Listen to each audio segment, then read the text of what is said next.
je voudrais faire une mise au point. Monsieur Makosso, je voudrais te dire une chose. Arrête de tout confondre. Et une fois dans ta vie, décide-toi d'être ce que tu es. Ton histoire de donneur de leçons universelles dans tous les sujets et dans tous les domaines, quand tu arrives au Cameroun, il faut te calmer.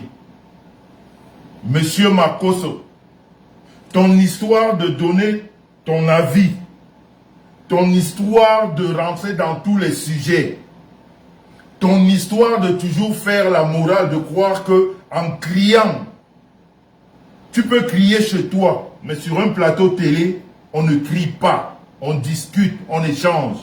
Parce qu'en face, on a des gens qui sont posés, intello, structurés, informés. Donc je reviens sur ton dernier passage. La dernière fois, et là je parle à Makosso Camille, le Sabitou, celui qui maîtrise tous les sujets. Mais en fait, il ne maîtrise rien.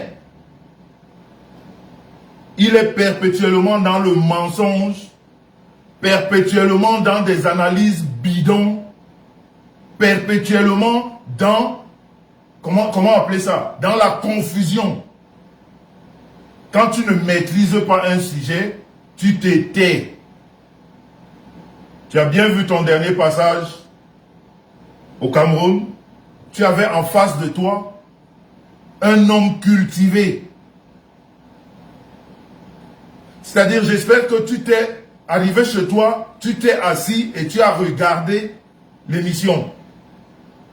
C'est-à-dire, tu étais là comme quelqu'un de perdu dans ton propre sujet.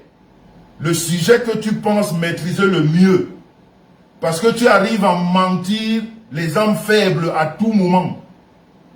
Avec 2 ou 3 versets que tu as mis dans la tête. Et c'est-à-dire pour toi c'est une répétition perpétuelle. Et tu crois que c'est ça qui amène les gens à te suivre. En tout cas, tant pis pour ceux qui te suivent. Je ne vais pas les insulter. Mais j'ai bien peur pour ces âmes-là qui te suivent. J'ai bien peur pour ces âmes-là qui te suivent. Parce que ton dernier passage télé, quand tu arrives au Cameroun, je vais te rappeler une chose. Quand au Cameroun, quelqu'un te dit que j'ai fait l'école, parce que peut-être tu as l'habitude de discuter avec des gens qui ne maîtrisent rien. Quand un Camerounais te dit que j'ai fait l'école, quand un Camerounais te dit j'ai fait l'école, j'ai fait, je ne suis pas passé, j'ai fait. Ça veut dire qu'il a au moins un bac dans la poche. Ça veut dire que minimum, il a le bac dans la poche. Et en matière de culture, les Camerounais sont de véritables lecteurs, des chercheurs. La majorité des Camerounais sont autodidactes. Ils font des recherches personnelles. Ils lisent beaucoup. Ils s'informent beaucoup. Donc quand tu viens avec ta marmaille, parce que tu as l'habitude d'avoir devant toi des gens qui ne sont pas structurés, tu as bien vu comment tu as été ridiculisé au Cameroun. Tu as très bien vu comment tu as été ridiculisé. Parce que tu parlais avec quelqu'un qui est structuré.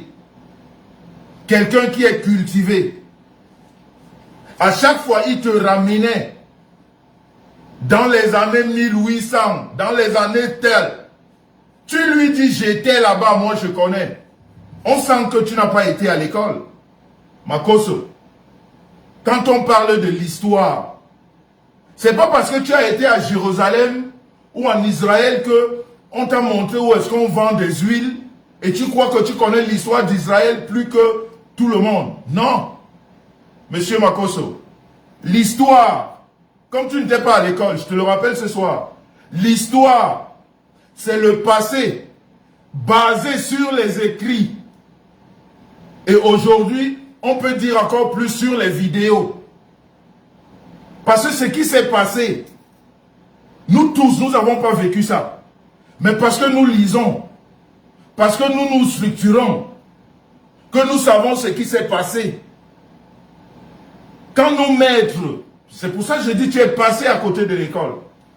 Quand nos maîtres nous parlent de l'histoire de la France, nos maîtres d'école primaire au Cameroun, quand ils nous parlent de l'histoire des États-Unis, ils n'étaient pas là-bas.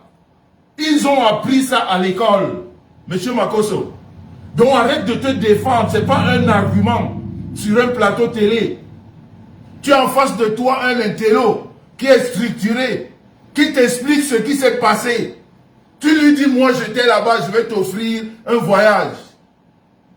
Ce n'est pas en allant là-bas. Et puis je vais t'expliquer pour ta gouverne. Là où tu étais, ou là où tu vas souvent pour prendre tes huiles, à 2 balles là, pour mentir ici, cette histoire a été troquée. Parce que c'est devenu un endroit commercial. Est-ce que tu comprends? Et c'est ce que ce gars t'expliquait ce jour. Ce lieu est devenu touristique, commercial, dont l'histoire a été troquée. C'est plus la vraie histoire qu'on vous montre là-bas. L'histoire qu'on vous montre là-bas est commerciale. Parce qu'ils veulent vendre quelque chose. Ils vous racontent de n'importe quoi. Ce que monsieur, je sais plus, c'est monsieur Toth avec qui tu étais sur le plateau, il t'expliquait des choses essentielles, des choses fondamentales. Toi, avec ton histoire, comment dire, ta culture quartiésarde, tu lui dis j'étais là-bas. C'est pas une référence, j'étais là-bas. Tu étais là-bas, mais dans un milieu de menteurs, des personnes qui ont troqué l'histoire. C'est pas le fait d'avoir été là-bas que tu connais. J'ai des maîtres d'école primaire au Cameroun qui te parlent de la France. Ils te parlent de l'histoire de la France. Ils n'ont jamais mis pied en France. Mais ils te parlent de la vraie et bonne histoire. Donc arrête de donner les arguments, j'étais là-bas. J'étais là-bas, ce n'est pas un argument. C'est un argument de menteur. Et il a oublié de te rappeler. Tu lui as dit que j'ai fait un chiffre de 900 millions l'année. Il faut arrêter de mentir. Parce qu'il t'a posé une question essentielle. Toi, Makosso, tu es le fils de qui en Côte d'Ivoire? Pour te prétendre riche. Tu as travaillé quoi? Tes parents ont laissé quoi? Tes parents ont travaillé quoi pour que tu t'enrichisses? Tu es un menteur patenté. Arrête de mentir. Et puis surtout pas dans un milieu où des gens ont de l'intellect. Ne va pas là-bas mentir. On va te ressortir ça tout de suite. Au Cameroun, ce n'est pas des totos. Quand toi, Makosso, tu viens devant les gens, tu expliques que je suis riche. Je fais 900 millions de chiffres d'affaires par an. Tu as commencé à travailler quand? Ton père, t'es qui? Ta famille, c'est qui? Tu t'es enrichi comment? Est-ce que tu peux expliquer ça? J'ai écouté tes petites explications. J'ai commencé à vendre le terrain. Après, j'ai vendu le deuxième terrain. Après, un menteur patenté. Un menteur patenté. En combien d'années? Tu as fait combien d'années de prison? Ça fait combien d'années tu es sorti de prison? Pour devenir riche et faire 900 millions de chiffres d'affaires par an. Tu es sorti de prison en quelle année? Tu es rentré dans le business en quelle année? Et tu es devenu riche en quelle année? Il faut arrêter. C'est le style d'histoire que je racontais le week-end dernier. Ceux-là qui nous expliquaient à l'époque que pour devenir riche, il a vendu les arachides et les bananes. Et il est devenu multimillionnaire. C'est le même mensonge que tu ramènes.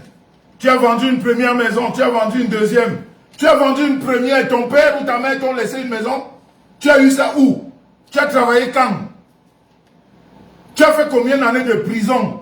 Et quand tu es sorti de prison, tu es devenu quoi? Pour devenir riche 10 ans après. Tu as fait comment? Tu as fait comment? Tu viens raconter une histoire de mensonge en plein télé et tu crois que nous, les Camerounais, on va gober? Nous, on est intelligents, on réfléchit. Le pasteur menteur, Nous, on réfléchit. Tout le monde a vu tes débuts ici sur Facebook. On t'a vu. On t'a vu quand tu as commencé avec ta marmaille ici. Aujourd'hui, tu nous dis que tu fais 900 millions de chiffre d'affaires. Tu as fait comment? Si tu veux être franc, explique donc comment ça s'est passé. Parce que les explications que tu as données sont fausses. Tu n'as rien vendu parce qu'avant que tu n'ailles en prison, tu n'avais rien. Tu as été en prison parce que tu étais un escroc. Tu es sorti de là, tu n'avais rien. Et tu ne peux pas expliquer aux gens comment tu as fait pour avoir les 900 millions de chiffres d'affaires qui sont d'abord hypothétiques. Parce qu'il n'y a que toi qui crois à ça dans ta tête. Il n'y a jamais des papiers qui le justifient. Tu es sorti de prison il y a combien de temps? Et après la prison, tu as fait quoi? Avant que tu n'ailles en prison, tu avais quoi? Quand tu sors de prison, tu as quoi? Tu fais comment pour devenir celui qui a 900 millions? Arrête de mentir. Arrête de mentir. Explique si tu veux la vraie vérité. Parce que ce que tu as dit, c'est le mensonge. Tout le monde a vu tes débuts ici. Si aujourd'hui tu fais 900 millions en moins de 10 ans, on sait comment tu les fais. Mais si tu veux expliquer, viens expliquer ici toi-même. Mais arrête de mentir. Parce que tu es un menteur patenté et j'ai pitié pour ces gens qui te suivent. Parce que toi, c'est tellement facile c'est-à-dire de constater tes mensonges.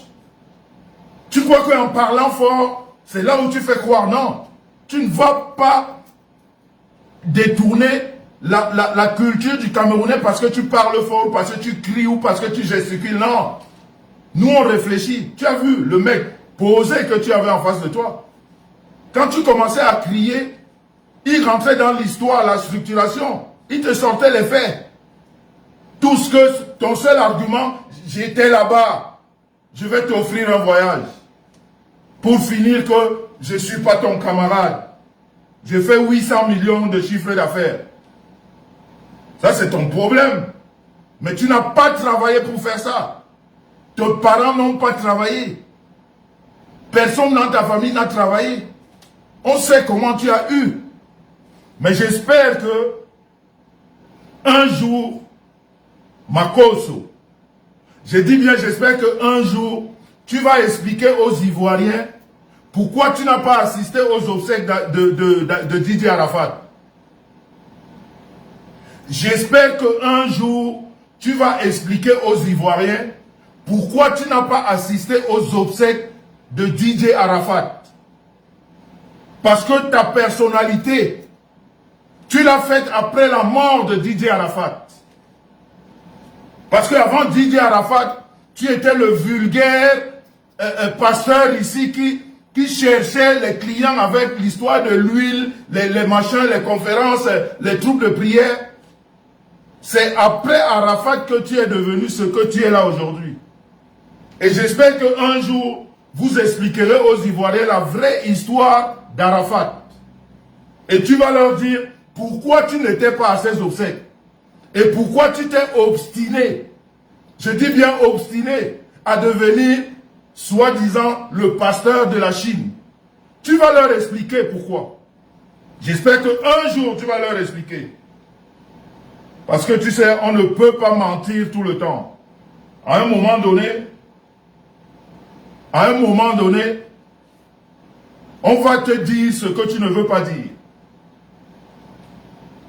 Et quand toi, continue à aller au Cameroun, à raconter des conneries, continue à aller sur les plateaux au Cameroun, c'est nous qui allons te repérer qui tu es. C'est quoi ce menteur-là? Tu viens et avec tout le manque de respect. Et ces journalistes camerounais-là qui n'ont... mais vous-même, vous faites honte. Vous avez en face de vous un inculte et vous n'arrivez même pas à le cadrer. Il crie comme je sais pas quoi sur les plateaux. Sur un plateau, c'est des échanges. Vous êtes dans un échange sur un plateau télé. L'un parle après l'autre. Donc un jour, tu vas expliquer aux Ivoiriens pourquoi tu n'as pas assisté aux obsèques de Didier Arafat. Tu vas leur expliquer pourquoi tu t'es obstiné à devenir le pasteur des Chinois.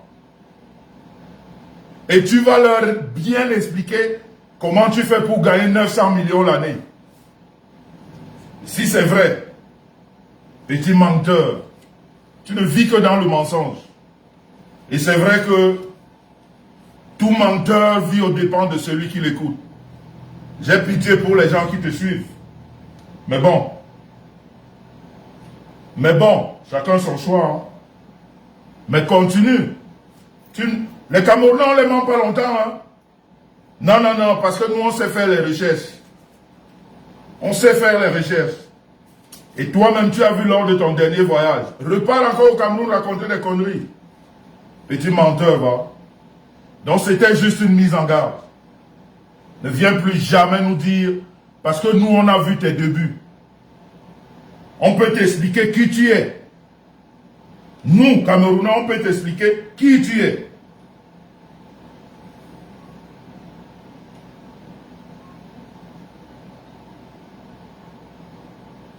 Voilà. Merci Nasragé. On va t'expliquer qui tu es. Ne viens plus avec les mensonges au Cameroun. Donc ça, c'était une mise en garde.